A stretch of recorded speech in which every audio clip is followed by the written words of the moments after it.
El título que darás al libro que publicarás sobre mi voluntad será este: El reino de mi divina voluntad en medio a las criaturas. Libro del cielo, llamada a las criaturas al orden, a su puesto y a la finalidad para la que fueron creadas por Dios.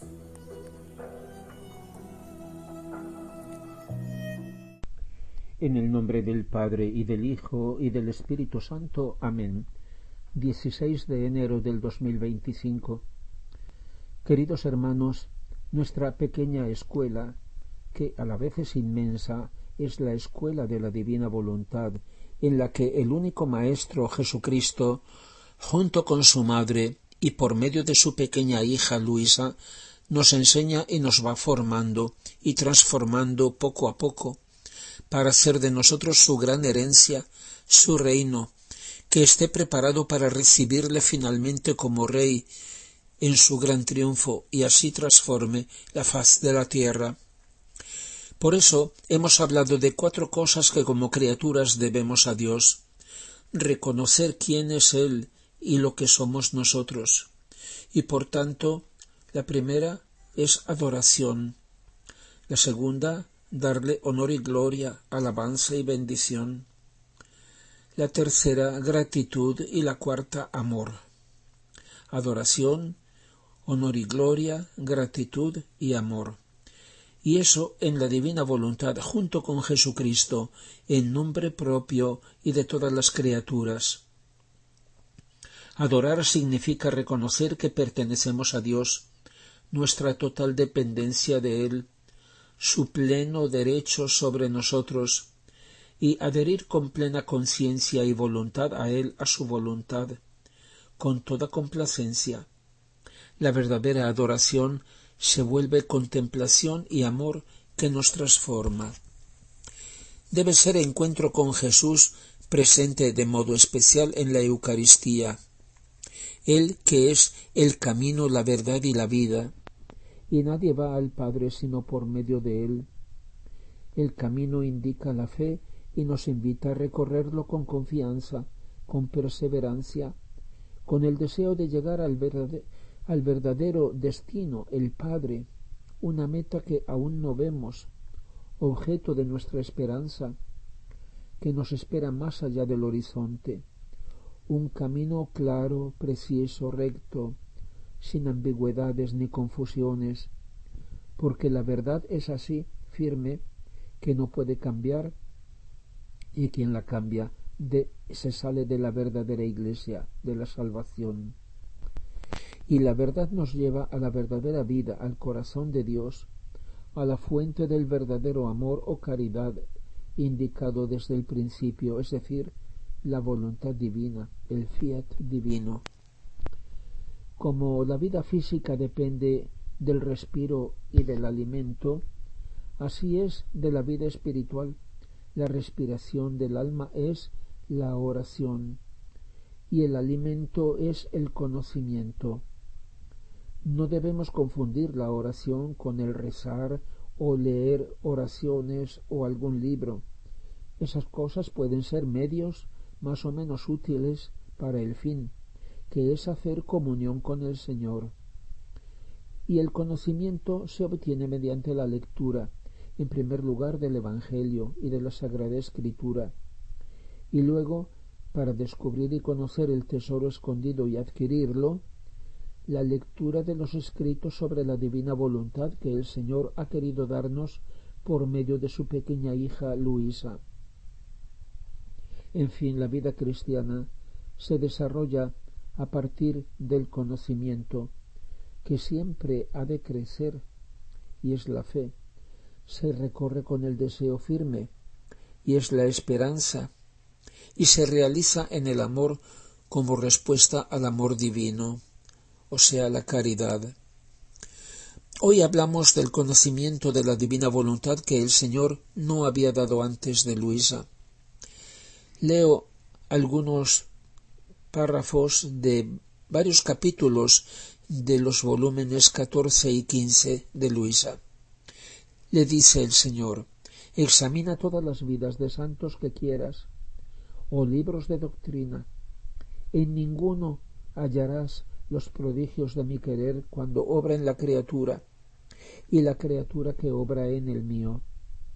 Todo lo más hallarás la resignación, la unión de voluntades, pero el querer divino que obra en ella y ella en el mío, en ninguno lo encontrarás. Eso significa que no había llegado el tiempo en que mi bondad debía llamar a la criatura a que viva en este estado sublime. Así como el mismo modo como te hago que ores no se ve en ningún otro. Le dice, y si he esperado tantos siglos para hacer conocer mi querer que obra en la criatura y el suyo que obra en el mío, elevándola casi a mi mismo nivel, ha sido porque debía preparar, disponer a las criaturas a pasar de los conocimientos menores a los mayores. Debía ser como un maestro que debe enseñar las vocales, las consonantes, y luego pasa a las composiciones. Hasta ahora no se sabía de mi voluntad más que las vocales, las consonantes.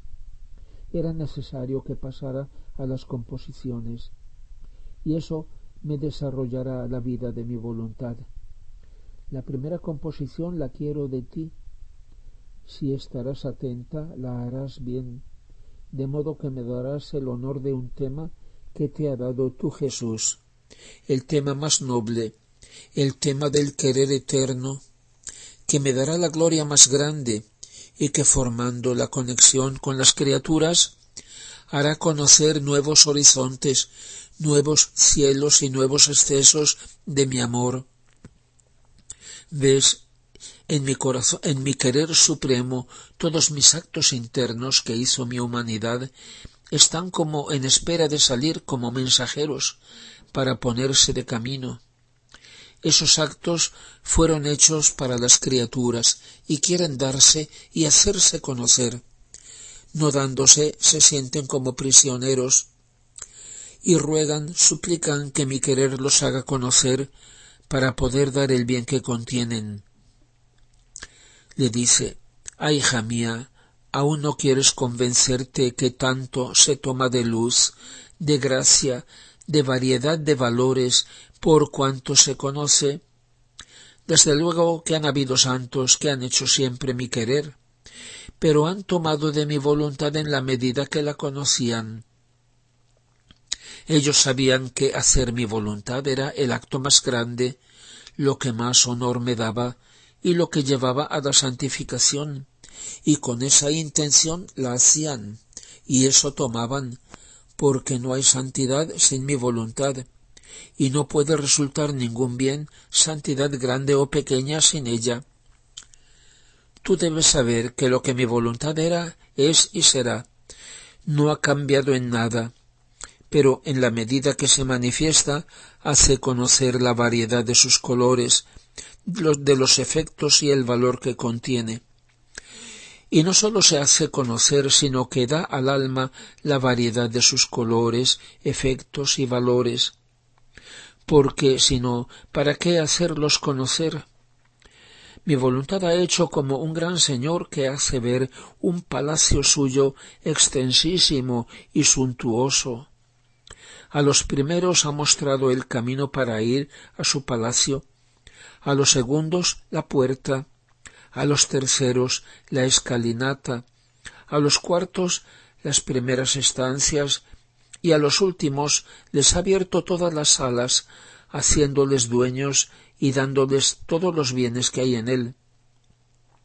Así los primeros han tomado los bienes que hay en el camino, los segundos los bienes que hay a la puerta, superiores a los que hay en el camino, los terceros los de la escalinata, los cuartos los de las primeras salas donde hay más bienes y están más al seguro, los últimos los bienes del entero palacio.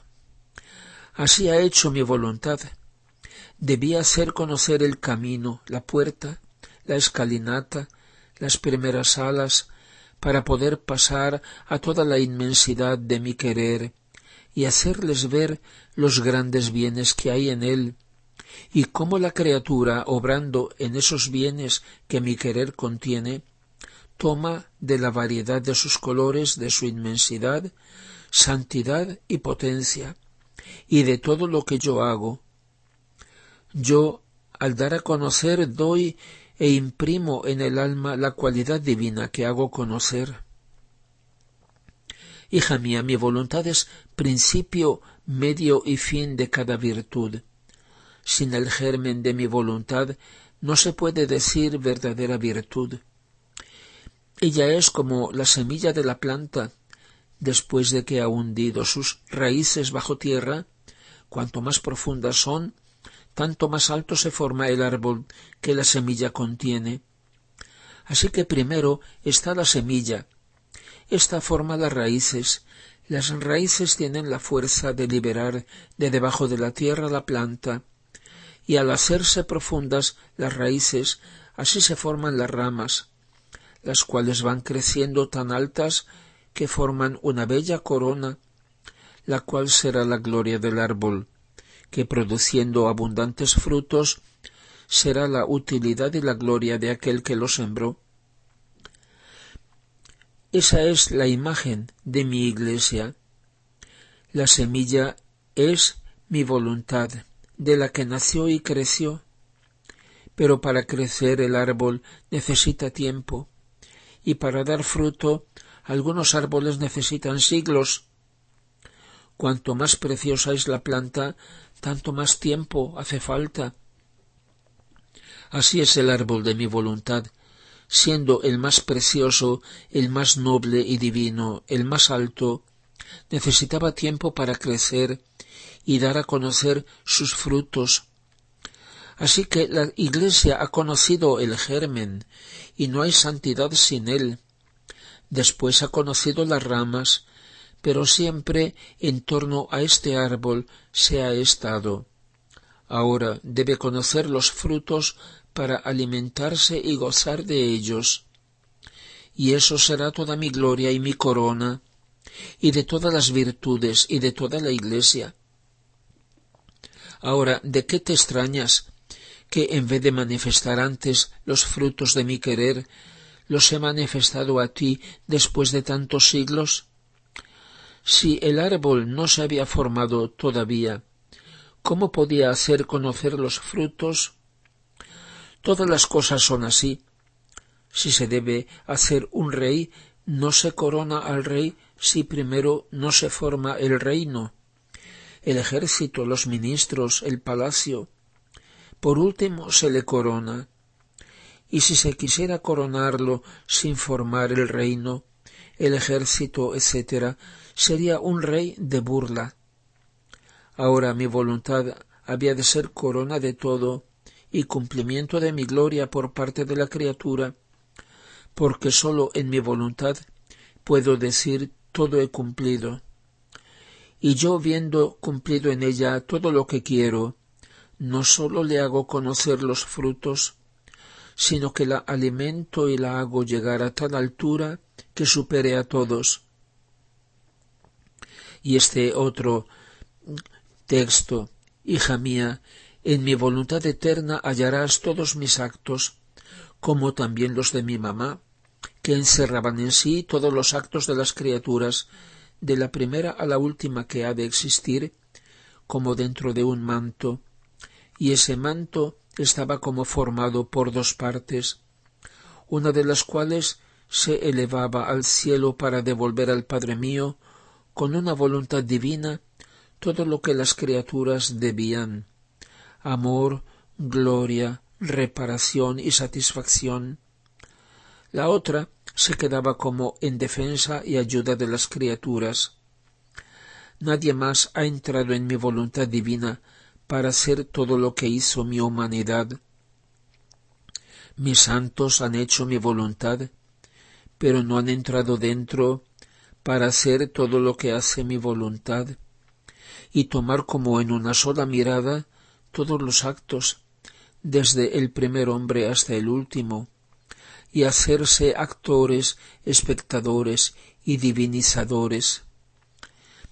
Con hacer mi voluntad no se llega a hacer todo lo que mi eterno querer contiene, sino que desciende a la criatura limitado, en la medida que la criatura puede contenerlo.